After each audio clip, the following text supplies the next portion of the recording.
Today we are looking at the inner emotional lives of men, which is a very interesting topic. So you know that last week we started off with this topic, and today we wrap up a deeply important two-part conversation that struck a powerful chord with our listeners. In part one, neuroscience and psychologist counselor Musadik Erasmus helped us unpack the inner emotional lives of men, the silent battles, the societal pressures, and the emotional isolation many face. In this final episode, we shift the focus towards solutions. What can we do to create safe, supportive spaces for men to open up, and how can families communicate, communities and workplaces play a role in emotional healing and growth? If we want emotionally healthy fathers, partners, sons and brothers, we have to start making space for vulnerability without shame. Joining us again is Musadik Erasmus, who brings both insight and compassion to this critical discussion. Assalamu alaikum, Musadik, and welcome. Wa alaikum salam wa rahmatullahi wa barakatuh. How are you doing, Ukhti? Alhamdulillah, I'm well. Now, Musadik, in part one, you painted a powerful picture of what many men carry emotionally. In part two, we want to talk about solutions. So let's start there. What does emotional safety look like for a man? Well, emotional safety looks like for a man just support.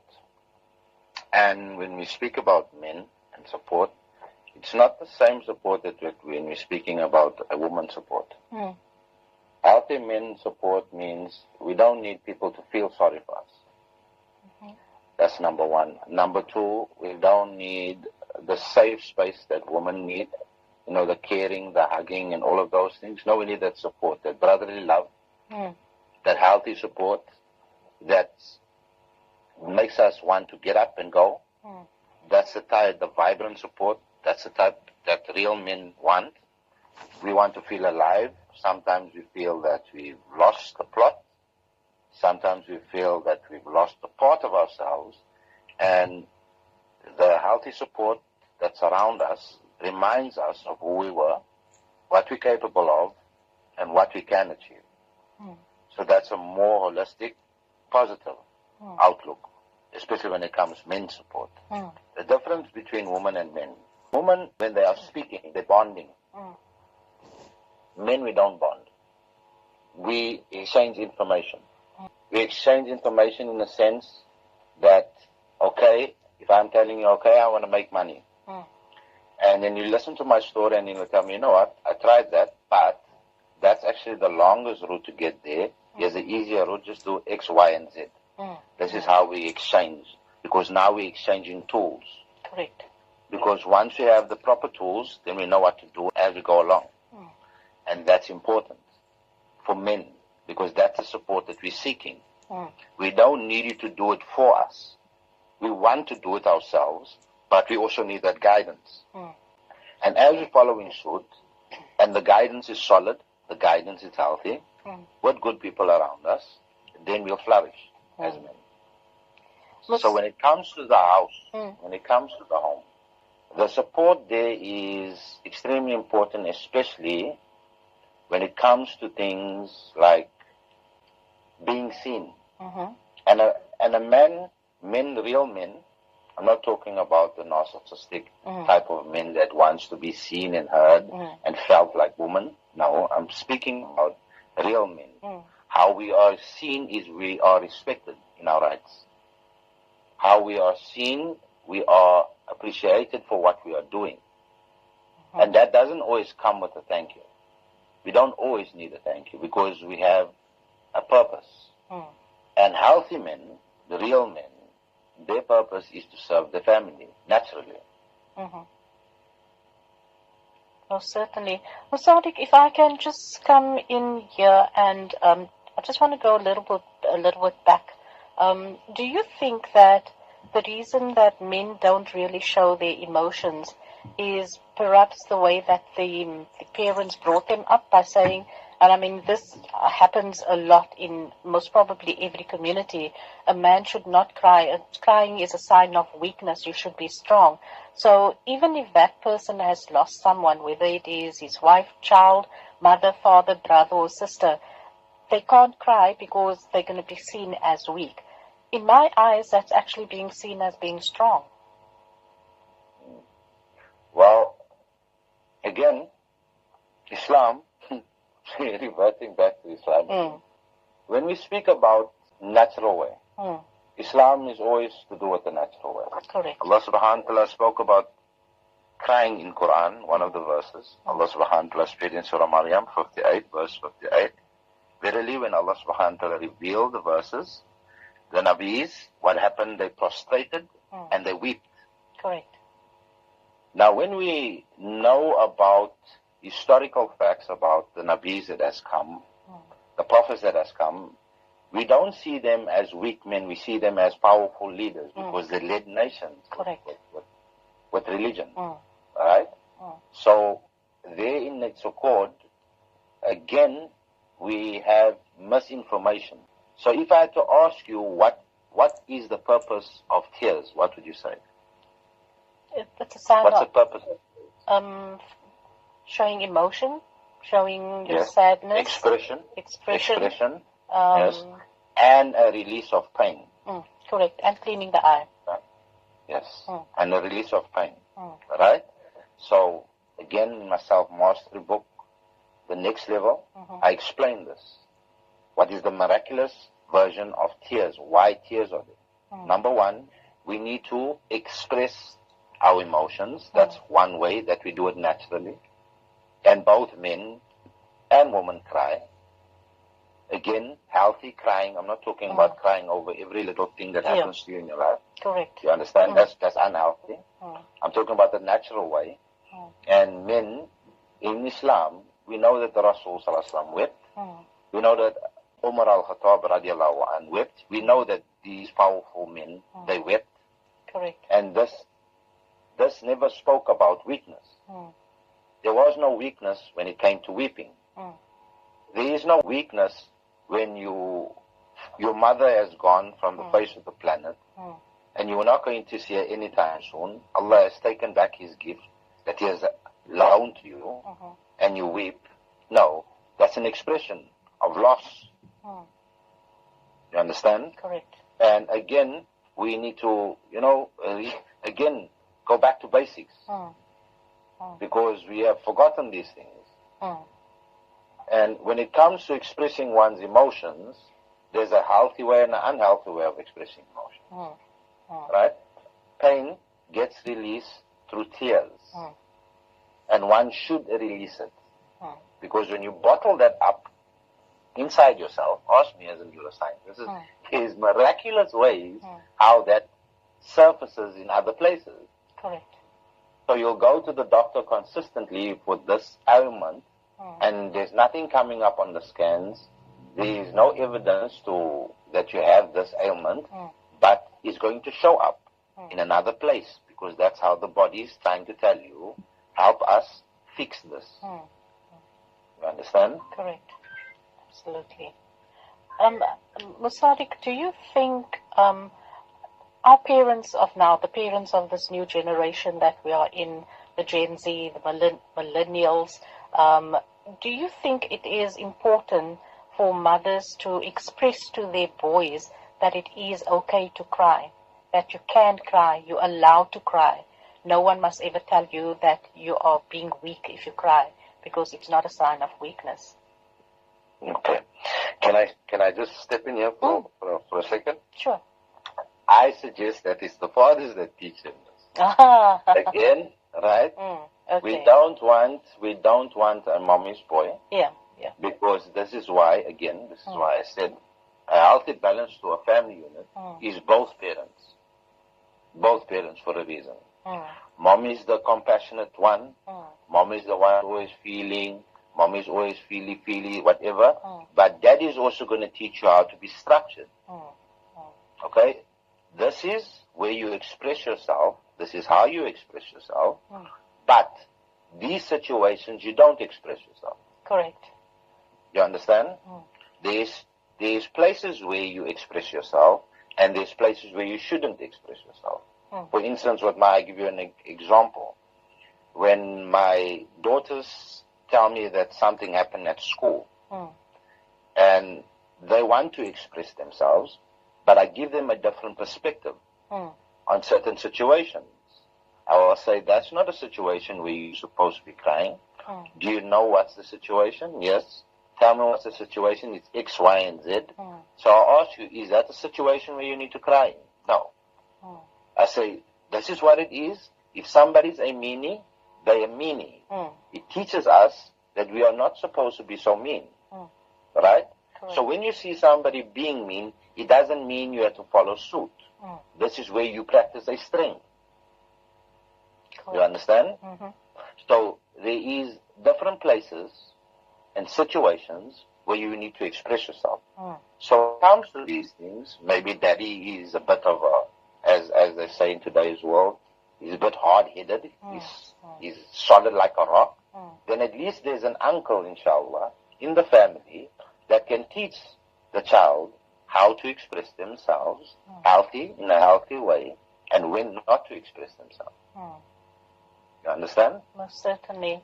Musarik, how can partners or even family members actually encourage the men in the home to open up without really feeling that they are being judged or weak? How can we go about to make them feel that it's okay? It really is okay for you to talk about what is going on or whatever is disturbing you.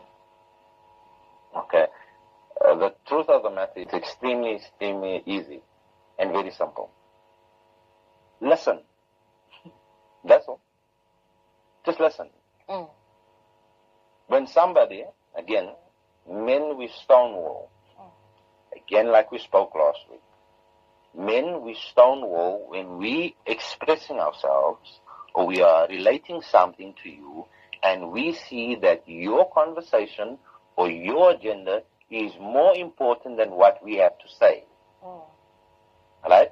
When men see that we are speaking to a stone, it's not going in, you're not understanding where I'm coming from, we shut down immediately. Because number one, we don't have as much words as women have at all. Right? That's too much energy. And my logic is telling me right now that I can't get through to you, so it's just a waste of time. So right there, what I'm going to serve you with is a stone wall. Because your agenda was much bigger than what I was trying to explain to you. You understand? And this is why you find that barrier there. I suppose this is also where it comes in when men say, I need to, and before you can complete of your sentence, the wife would say, yes, I also need to talk to you, but doesn't give him the opportunity, and she just goes. No, he doesn't get the opportunity. It's just, yes, ma'am, no, ma'am. And what you'll hear usually after a conversation, like an hour conversation that a woman had with a man, to a man actually, wow, we had a beautiful conversation and I hears a word, he didn't even say one word. I agree with that one. I agree. I see it happening all the time, and I sometimes just burst out laughing because every time the man wants to say something, then the woman carries on talking, and now when you think she's done, then he says, but I, and then she says, but so and so and so. It is hilarious. But, I mean, that is also perhaps where men get their frustration from. Yes, it's extremely frustrating. It is. As a man. Exactly. Yes. I mean, she's not giving you a hearing. She doesn't want to hear what you're saying. She doesn't comprehend the extent of the conversation that he wants to have. And for us women, I know we're focusing on men, but for us women, how do we give the man that opportunity to actually talk and we listen? Okay. Because we listen to talk. Okay. Yes. No, you listen to respond. Right? So, okay, there's three versions I'm going to give you. Okay? First, practice trying to listen with your ears. Right? That's the first step. Right? If you cannot get this, you find that you're speaking a lot, keep water in your mouth until it's finished speak. Right? Okay. Third one, on a serious note, actually listen to understand. Have that compassion to actually want to know. And then you'll see something totally different happening in your life. As much as it's important for him to hear what you have to say, it's just as important for you to hear what he has to say. Right? Yeah. I always say these words: what's good for the goose is good for the gander. Correct. Correct. You understand? When we have that in our relationships, and we start adapting that fairness and not entitlement, that's when you're going to shift a lot of things in your relationship. It's magical, actually. I would love to meet a woman that actually does everything what you just said, and especially the part of listen to understand. Because we listen, but we actually don't hear the words. It just kind of goes. Especially if there's a trigger word. Oh, yes. In the conversation. Oh, yeah, definitely. Especially when there's a trigger word in the conversation. Yeah. But this is important, though. This is important because the number one factor that makes a relationship work is the communication. Correct. Right? Correct. So when there's communication, then we know what we need to do. Because we express ourselves verbally. Some people use sign language, which is not appropriate. This is why we're speaking about the abuse in the relationship, because they don't know how to express themselves. But when it comes to communicating, again, when there's communication, listen to understand where the person's coming from. That is so very That's true. all. Musadiq, in your counseling experience, what small changes or perhaps habits have you seen help men to actually begin to assess their emotional worlds? Well, when they usually come to me, there's a problem. And again, with any counseling or any psychological assistance, there's only two things in a session. One is something that people no longer want in their lives. Or two, something they want more of in their lives. Only one of those two things. So when it comes to my brothers, when they come and see me, they usually have a problem. And the most important thing is the willingness to want to change. That is the key with everything. Just the willingness to want to change, the want, the need to change. Because again, I find certain brothers that have been raised by females. I'm sure that the females did whatever they could do with the tools that they had, but I will ask him first, do you want to vent or do you need assistance? Venting's not going to get you anywhere. Assisting yourself to get out of the hole that you are stuck in is going to get you to the place you want to be. Right? Because the first time you get to speak about your problem, you have no need to repeat your problem 3,000 times because we know what the problem is already. So are you looking for a solution to your problem? What are the steps that you need to take to solve this problem of yours? A majority of the brothers, they go on their merry little way, much more powerful than what they came in. Because as it is, when we go through trials and tribulations in our lives, it's not there to break us. It is there to make us. Correct. Right?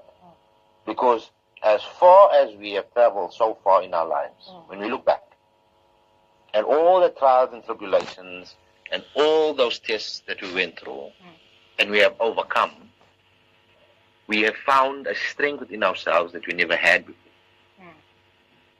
We get to know parts of ourselves that we never knew before. Yeah. And this is why Allah subhanahu wa ta'ala puts us to those tests and trials and tribulations. as it is, we are in a competition. We need to get back home. And home is Jannah. And as we know, it is not dished out all willy-nilly just like that. Correct. It is something that we need to achieve.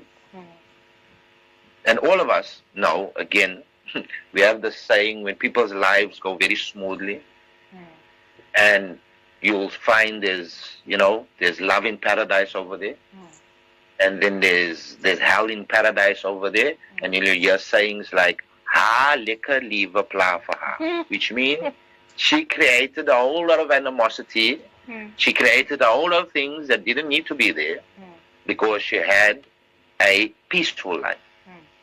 You understand? Again, mankind, we are built in difficulty. We need that achievement. We need that back and forth. We need that wanting to. This is why a male and a female fits perfectly together. One seeking peace, and the other one is making everything exciting. You understand? Yeah, that is so true. I have to agree with that one. There's a message that has come in, and it says, Salams, women always listen to men but never hear us, and that is a big problem, because if they heard what we said, all problems are solved. Yes, 100%. I agree too, 100%. Of only, 100%. We need to hear to understand, like you said earlier on, listen to understand, but we don't. We listen just because now he's talking, but our minds are on 100 different places. Sadiq, now we know culturally and socially there's often a stigma around male vulnerability. So how do we start shifting that narrative, especially in communities where being tough is linked to survival? Yes, understand also that the reality, the full reality that we're dealing with when it comes to relationships, all right? When it comes to relationships, I'm not talking about family units, I'm talking about relationships, all right? Between males and females. Always understand, I'm going to ask you a simple question now, sister. Why do women challenge men? Why do women test men? What's the main thing? Why do they do it? I think it is to push their limits, to really see how far they can push him, and also to see whether he is strong enough to stand up. There we go. Right? That's the one I was looking for. Now, many men don't know this. My brothers do not know this fact. Right? So when it comes to vulnerability, that's where they're going to push you. They want to see where's your weaknesses. They want to see if there's any cracks in your armor. Right? Now, when a brother is not in a good space, this should not happen. Okay? This shouldn't happen, because he's not coping very well at that moment. Correct. And for the brother, he needs to man up as well, because he needs to be on point. As a man, I understand that I should be strong all the time, because I need to be ready for anything at any time. Correct. Yes, I'm not always in that space. Yes, sometimes I'm tired. Sometimes I feel burnt out. But I do know in the back of my mind, within my soul as a man, that I need to be strong enough to handle any situation coming my way. Understand? And this is, men are powerful. Men, we are strong. Right? Sometimes we lose the plot. Sometimes we underestimate ourselves. And sometimes we are too proud to seek the help that we need. You understand? And when it comes to pride, ego is painful for everyone, including the one using it. You understand? Nothing good or positive comes from ego. That is something that keeps us stuck or makes us regress backwards, not forward. So when those factors are in place, a woman will always test you as a man. We need to understand that. Yeah. Right? We need to be in a space that gives us that capability of having that power. Again, this is where a man, majority of the time, he has to self-care. And this is what I'm training the brothers to do. You have to self-care because nobody's going to come do it for you. As I said before, yes, you have a wife. Majority of the time, your wife is going to take the food out of your mouth to feed your kids. You understand? So when it's like that, you should look after yourself because Allah subhanahu wa ta'ala told us this. He said this, save yourself before you save anyone else. And this is not a narcissistic way of being. This is a healthy way of being. Because when you're giving yourself self-care, you're not stressing yourself out too much. You are regulating yourself. You are getting the rest that you need. You have the power to do everything else around you. The majority of the times, my brothers, we fall into a rut because we burnt out. And when we become burnt out, we become vulnerable. And when we become vulnerable, that's when negative things starts happening. Musaddiq, there's just a message that has come in, and it says, this is such a great show tonight, and yes, men must take self-care, but as you said, we burn out, and it is hard to control ourselves as men, and yes, we do lose the plot sometimes, but is the way you come back which makes us stronger. Shukr so much to the listener. What you say there is, it's literally what you just spoken about, Musaddiq. Yes. When you come back, and understand every setback that we find, or that we go through, again, people think, remember, nothing bad befalls a believer. Okay? Nothing bad ever befalls a believer.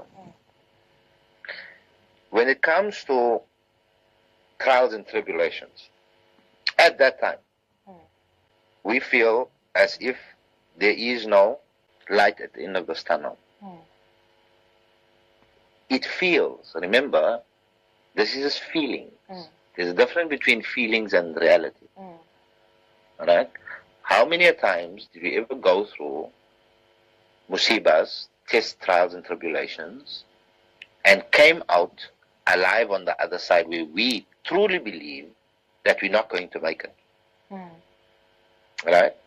This is where we build a tool called resilience. And men have this superpower, which I call it, resilient, much more than women. Otherwise, we couldn't listen to the chitter-chatter every day, even after we had to go work outside in the world and come back, and still handle that capacity as well. Because we built this way. We built to be resilient. We are powerful, but we're also human beings as well. We also have a limit. And sometimes, certain situations, certain people take that over the limit. You know, no consideration, no empathy. As I said, men, we don't need sympathy at all. You don't need to shame us. No, we don't need shame from you. What we need is empathy. Now, people don't understand what's the difference between empathy and sympathy. Correct. Empathy is understanding where the person comes from. Doesn't mean what he's doing is correct, but having an understanding of what's going on over there. And once you have an understanding, like they say, being able to put yourself in somebody else's shoes. Right? Now, over the years, I've seen it's very difficult for a woman to be able to do this. Right? Especially when she knows about her rights. I'll give you an example. For instance, when a man's doing as much as he can do, especially in the pressurized world that we live in today, all right? Inflation's gone up. Things, as you can see, escalated in the shops on another level. For what? I really don't know. The wages are not going up, so the pressure is high. And this pressure is daunting on him. And as he tries to keep up with the Joneses, we have something also called beautiful social media, where we have become a materialistic society, where buy shows your worth and your value in society, instead of your true value, your moral principles and the values that was always beautiful in society. So now you've got these two facets. One, the pressure of the world and what's happening in it, and the social media punting and pushing the materialism. And now you have hubby trying to keep up with everything. Right? So there's this pressure on men today, because we are the providers, naturally, which we are. But to what extent? And what is the expectations? Majority of the time, expectations, the unrealistic expectations, are the things that really make men suffer today. Whether it comes from themselves, or whether it comes from their spouse, whether it comes from whoever is in the circle, this is what damages them. And today's society, we are living in a world where we are damaging ourselves because we're upscaling. And upscaling is when you look up above at those above you and you try to scale your value by what you see.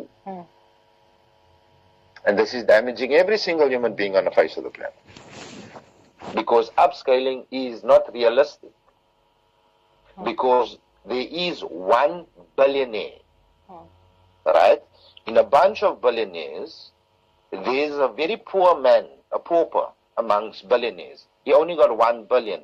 The rest got 300 billion, 400 billion, almost a trillion. But he only made it to 1 billion, so he's the poor man amongst the billions. You understand? And this is not a way of life for us. Yes, we should aspire to greatness. We should aspire to try to get better for ourselves. Not a problem. That's an aspiration. That's something that we work towards. But that's not a way of being. Our way of being, the natural way of being, is as the Rasul Sallallahu Alaihi Wasallam taught us. Look at those below you, so that you can know what you've been blessed with already, because that's your true reality. And when you know what you've been blessed with already, now already, number one, your perception of your world is real, and you can see all the blessings you have, because Allah has blessed you more than others. And that's a naturalistic and holistic way of being. Because now you're staying in your lane. Now you're not living above your means. Now you know your capabilities, and this is where, in this spot here, that the Rasul Sallallahu Alaihi Wasallam said that one should be operating, you will not feel inferior or not good enough, because you're doing the best that you can do with the tools that you have. And when we start balancing out life like this, instead of upscaling consistently, because believe me, majority of the people that we think that influences us, they don't have half the money that we think they have. They're not living that lifestyle that they think they live. Because where do we see them posting besides the glamour and the glitz? Where's the crying and the shame and the loss? As Allah subhanahu wa ta'ala promised everyone in the Quran, I'm going to test you with loss of life, loss of wealth, loss of all of these things. Every human being tastes this. But I haven't seen it on their statuses. How Allah has been testing them. So that's a fallacy of life. That is not real life. So when you live real life, again, one of the most important things to do is not live in your head. That's not a place to live. You have to live here on the dunya, in the world, with what the blessings that you've been given, and make the best of it. Because when you start adapting this type of way of life, majority of your worries are gone. Majority of the stress that was on your neck is gone, because now you're dealing with a holistic and realistic way of life, something that you can cope with, something that is in your favor. And this is something you're supposed to be stressing about. Not the man that's living in Hawaii on an island that he just bought for himself. You're not supposed to be stressing about. You're supposed to be dreaming about that, not stressing about that. Absolutely correct. Musadik, if I can just come in here, I one day heard a woman telling her husband he's being a sissy. What actually made me feel disappointed in this person is that I never knew that she would ever tell her husband something like that. And that too, it was in company. I mean, what kind of woman actually does that by calling their spouse a sissy?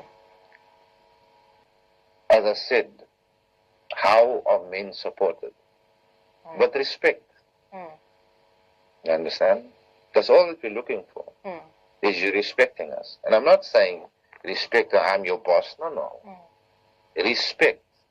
Right? Like you would respect your friend. You respect your mother. Hopefully, inshallah, this is all happening still in society. I respect your authority. You know, you're not going to call a police officer a sissy. Right? I wonder why. I always wondered why. You know? So, again, it comes with common humanity, moral principles and values, as we speak about consistently. Because, again, as she would love to be respected, whether it's being a male or female, this is not called for, ever. Exactly. Because this is not the way of life. This is not how you treat human beings. You understand? Because, again, respect. It costs you nothing to respect a human being because you expect that in return anyways. You understand? And when that respect becomes, when you lose that respect for one another, that's when the turmoil starts coming. This is where you find a man switching off. This is where you find a man distancing himself. Because when he's not respected, he doesn't value you. Because when you respect him, he values you. And this is how it goes. People think when you disrespect a man, he's going to be a little muppet, he's going to be a pup. No. You're pushing him away. Understand? It's not that he's just doing his duty towards you. And that's not where you want to be. Because when you're supporting a man as he's supposed to be supported, he'll move mountains for you. Because he's got everything he's got his backup. That's our support, our backup. Knowing that what we're working for is worthwhile. That's our backup. And not working our whole lives, killing ourselves, and getting disrespected and called useless at the end of the day. No. Our great-grandfathers were never called that. They were always respected for the blood, sweat, and tears that they poured into the family. So where has it gone? Why have we got a different culture to that right now? Why are we not recognized and seen for the hard work that we put in? Great-granny wasn't disrespected either. She was a housewife. No, she reared kids. She was well respected. Why is that gone out the window? Correct. Again, we value ourselves by the things that we have and not who we really are. And this is where all problems are stemming from. Because when it comes down to real value, at the end of the day, you cannot replace a life. You can replace everything that you got on this dunya, but not a life. And until we understand that life itself is more precious than anything else, I think we're going to have the due respect for it at the end of the day. Indeed. Musadik, also, what can friends, like especially male friends, do differently to foster deeper emotional conversations and support? Well, real men, healthy men, come with that support already. Again, it all boils down to confidence. I always tell people, when you see someone acting arrogantly, right? You see someone tramping or needing to step on another human being to feel something, feel sorry for that person. Because in order for him to feel as if he's alive or he's any type of value, he needs to get up on the back of someone else in order to feel that, which is sad. It's a sad individual. Alright? But a person that's really confident, any confident human being, never shoves somebody down because they know how fresh the air is above the clouds. And you know what they're going to do when they see you sitting on the ground? They're going to dust you off, pick you up, and ask you to take a deep breath of fresh air yourself. Because we see the world as we are. So if I'm really confident, what do I expect everybody to have? What will my expectation be of everyone? To be confident as well. Correct. Correct? Correct. Musadik, there's some questions that has come through. Okay, this one says, just a question for the two of you. How true is the saying, listening is a skill and no respect, but hearing is an art with all the respect? Okay. That's a nice one. Right? As I said, in order for you to hear what the person is speaking about, you have to listen. Alright?